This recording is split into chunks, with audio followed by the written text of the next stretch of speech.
పత్రికల్లో వచ్చిన హెడ్డింగ్ ప్రకారమే సురేష్ గారి ప్రెస్ మీట్ ప్రకారమే లేదా ఆయన చదివిన మీరు రాయించిన ఆయన చదివిన ఆ స్క్రిప్ట్ ప్రకారమే మీరు పెట్టిందే ఎస్సీలో చిచ్చు పెట్టి చలి కాల్చుకుంటారా అనే మాట మీ హెడ్డింగ్లోనే ఉన్నది. అంటే ఎస్సీ వర్గీకరణ అంశాన్ని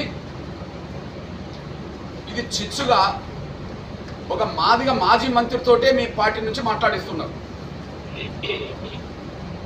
ఎస్సీ వర్గీకరణ అంశాన్ని ఇది చిచ్చుగా అని ఒకనాడు మీరు కూడా శాసనసభలో మాట్లాడినారు ముఖ్యమంత్రి హోదాలో. ఎస్సీ రిజర్వేషన్ల వర్గీకరణ అంశాన్ని మీరు కూడా ముఖ్యమంత్రి హోదాలో ఒక చిచ్చుగా అందులో ప్రకటన చేశారు. అది ఈరోజు మాదిగ సామాజిక వర్గం సంబంధించిన మాదిగ మాజీ మంత్రితోటే ఈ ఎస్సీ వర్గీకరణ అంశాన్ని ఒక చిచ్చుగా భావించుకునే విధంగా మా వాడితోటే మాట్లాడించారు. అంటే మా కన్నును మా ఏళ్ళతోటి పొడిపించి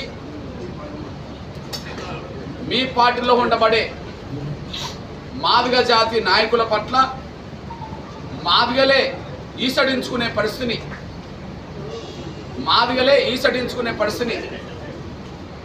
మాదిగలకు మీ పార్టీలో ఉండబడే మాదిగ నాయకుల్ని దూరం చేసే పరిస్థితిని మీరే కల్పిస్తున్నారు.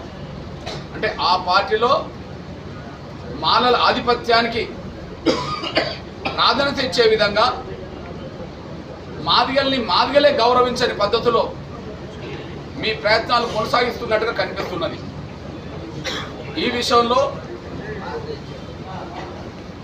మీకు చంద్రబాబు నాయుడు గారికి ప్రస్తుతం మాజీ ముఖ్యమంత్రికి ఉండబడే మీకు ప్రస్తుతం ముఖ్యమంత్రికి ఉండబడే చంద్రబాబు నాయుడు గారికి ఎస్సీ వర్గీకరణ విషయంలో స్పష్టత ఆకాశానికి భూమికి మధ్య ఉన్నంత తేడా ఉన్నది.